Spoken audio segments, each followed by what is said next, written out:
The first half of June 1942. As the Northern Hemisphere meteorological summer begins in 1942, it looks like the Axis powers are continuing to make better progress than their Allied enemies. But beneath the surface, there is change in the air, a turning point in the Pacific. A Nazi leader dies in Prague, and the voices of despair are finally heard from inside the terror that is occupied Europe.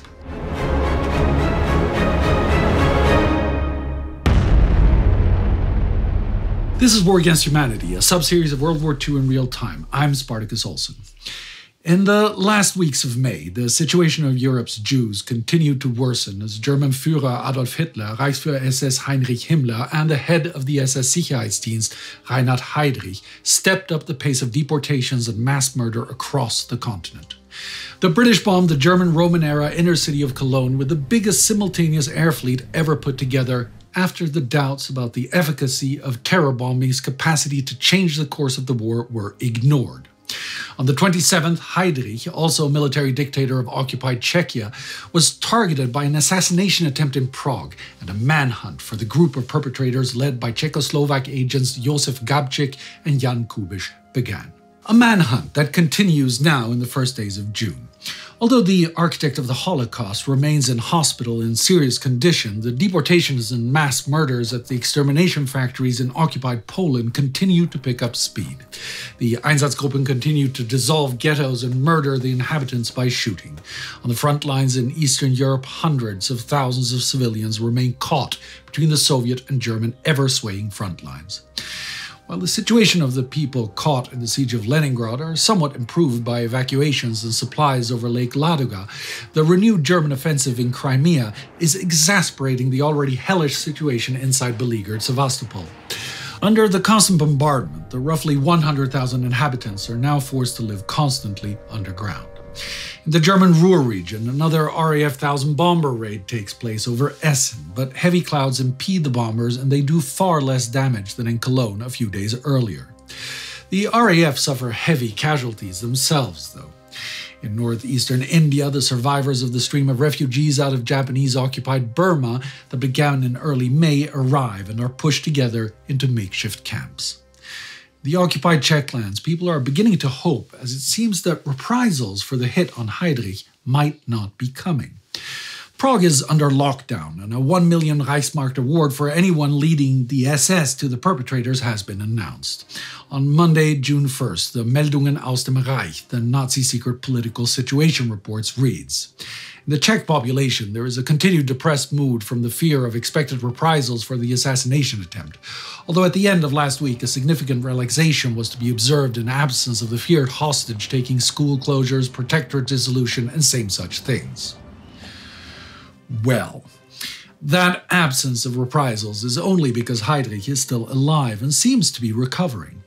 Although on a heavy morphine regime for the pain, he receives visitors, including his friend and mentor Himmler, and it looks like he will make it.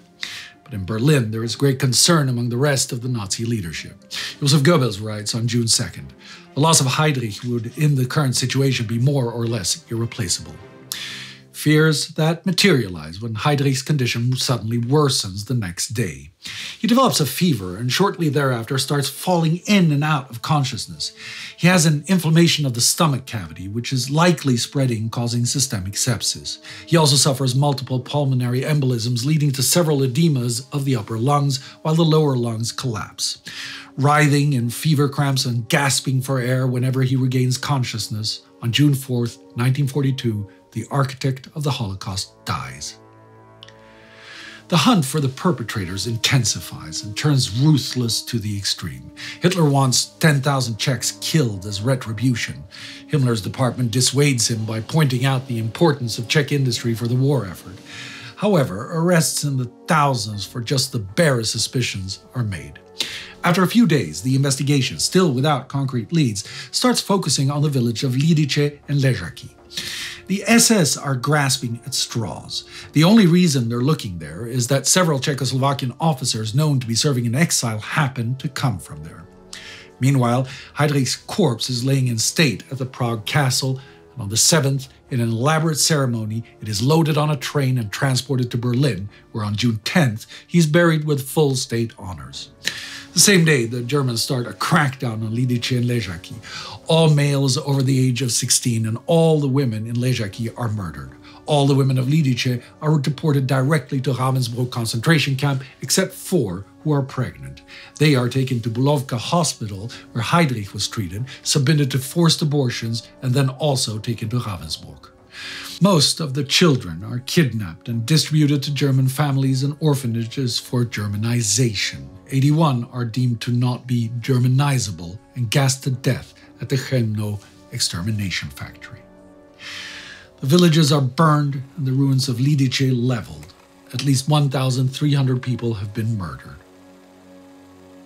The SS and Gestapo still have no clue who killed Heydrich, though, and threaten more reprisals. On June 16, Karl Tschurda, member of a local sabotage group, turns himself in, reveals the names of the team's local contacts, and collects the bounty of 1 million Reichsmarks. The Gestapo sweep up all the families that have been hiding the operators. After hours of endless torture, forcefully inebriated with brandy and threatened that they will kill his father, one of the boys in one family reveals the hiding place. The Church of St. Cyril and Methodius, the principal church of the Czech and Slovak Eastern Orthodox community. On June 18th, 750 Waffen-SS men descend on the church. After holding out for hours, armed only with pistols against machine guns, flooding, and grenades, Jan Kubiš, Josef Gabčík, as well as their support team, Adolf Opalka, Josef Bublik, Jaroslav Schwark, and Jan Hruby, are dead, either through the battle or by killing themselves when all hope of fighting back is finally lost. You can read more about their heroic last stand in our June 18th entry of World War II Day by Day on Instagram, Facebook, or timeghost.tv. This does not spell the end of the German reprisals, though. All in all, 13,000 are arrested, including the families and loved ones of the perpetrators. A total of 5,000 people have been or will be murdered, including 294 of the agents' family members. All the families that hid the agents and leading members of the Orthodox community for having harbored the agents. And while the Nazis are committing mass murder to honor Heydrich, they are surprised to find that the German people hardly know who he is, or at least not why he was so important.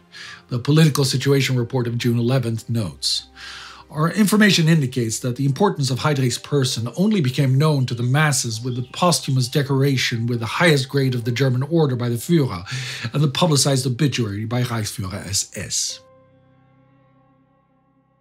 But it is not only the German people that learn about Heydrich's contribution to the world in June 1942. In Great Britain, detailed news of his most horrid accomplishments now become widely known. Until now, the full scope of the genocide the Germans are perpetrating in Eastern Europe has only been gleaned through partial reports by diplomats, journalists, personal correspondence, and messages relayed from local resistance. Multiple SS reports of individual massacres have been intercepted and decoded, and the Allied governments have a fair idea, but are not certain of the full scope of the Einsatzgruppen murder operations in Bessarabia, Ukraine, Poland, Belarus, and the Baltic states. The most detailed knowledge is held by the Soviets, but they are purposefully obscuring the reports by conflating massacres of Jews with massacres of Slavs and downplaying the number of Jews being killed. The reasons for this are complex, and we will get back to that in the future. The public outside of occupied territory have received some news of the terror, like in October 1941 when a Swedish newspaper wrote about anti-Jewish actions and that there was no doubt that this was a case of premeditated mass murder, even naming Adolf Eichmann. Other sources report on the establishment of ghettos, the living conditions there, and on the disappearance of entire Jewish communities. In late fall 1941, the Jewish Telegraphic Agency, JTA, reported that according to an unimpeachable source, 52,000 men, women, and children were killed near Kiev, not in a mob pogrom, but by merciless, systematic extermination. Although the casualty rate is slightly overstated, they are referring to the Babi Yar massacre. More news trickles through about similar killings in Riga, Vilnius, Kamianets-Podilsky, and Dnipropetrovsk. The London Sunday Times reports in April 1942 about 120,000 murdered Romanian Jews. In May, the Allies learn about the Ponerine massacres that have cost the lives of 60,000 Vilnius Jews. Even some information about extermination factories is published in the press, but details are missing. In May 1942, JTA reporter Richard Lichtheim writes to a colleague, "What is happening in Poland when the transports are arriving there is not yet known." The answers start to arrive on May 29th when Ignacy Schwarzbart, a member of the exiled Polish National Council in London, receives a brief report stating that the process of extermination of the Jews is being completed. The report outlines how the Jewish element has ceased to exist in Ukraine and that only 8,000 Jews are left in Vilnius after new massacres in May 1942. Shortly after, more reports reach London. The Bund, a Jewish socialist organization, reports that from the day the Russo-German War broke out, the Germans embarked on the physical extermination of the Jewish population on Polish soil. On June 2nd, the BBC reports about the Bund report. They share details on German killing tactics in Poland and other Eastern European towns, about lethal gassing at the Chełmno murder factory, and mention that approximately 700,000 victims have been killed. That is half of the actual number who have been murdered so far. On the 6th, the Polish cabinet in exile officially alerts the other Allied governments that extermination of the Jewish population is reaching an unbelievable scale, with the Nazis slaughtering tens of thousands of Jews in towns throughout Poland. The reports are so staggering that they are sometimes met with disbelief and a reluctance to publish, like when one Hebrew paper in Palestine calls them unproven and exaggerated rumors. When the reports are published, they are relegated to the inner pages of the newspapers. Nevertheless, it is a growing trickle of information as more and more of those who oppose the terror find ways to make their voices heard despite the risk of being silenced forever. That is the fate of one man in the prison of Oriol in German-occupied Russia on June 11th. 26-year-old Wehrmacht Lieutenant Michael Kitzelmann, a veteran of the campaigns in Poland and Western Europe and decorated for bravery with the Iron Cross during Barbarossa, Kitzelmann has grown increasingly despondent of the Nazi regime since the outbreak of the war. Sent out to fight the partisans and witnessing the Einsatzgruppen massacres was the final drop for him, after which he said, "If these scoundrels win, then I do not want to live any longer." He has been outspoken about his thoughts to subordinates and documented them in letters home. In March, he was reported by one of his lower officers, and now he has been condemned to die. In his last days on earth, he writes in his prison diary, "Now I know the full wrath of the laws of war.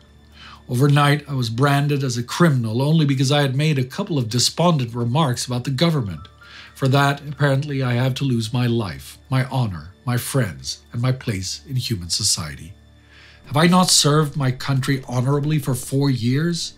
I was on the front lines for 2 years, took part in 3 campaigns, proving my faithfulness often enough.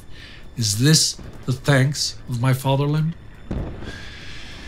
His last words before the firing squad ends his existence is that he forgives the sergeant who turned him in.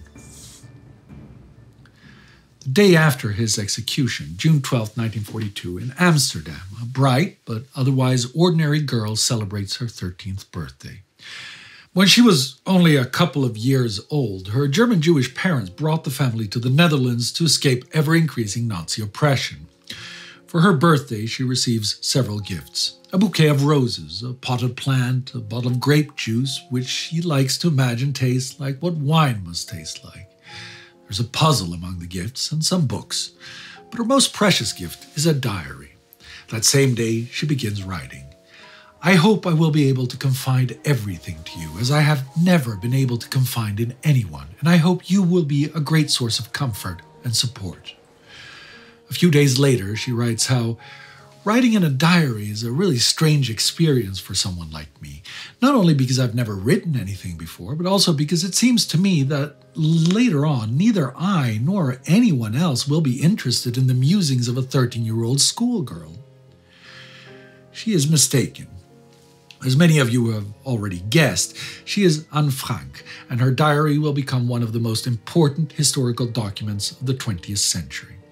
Mixed in with the ordinary thoughts, hopes, dreams, and fears of any 13-year-old, she will provide the world with an unparalleled insight into how it really was to live in fear and hiding from the Nazi regime, to live only on the hope that things might get better one day.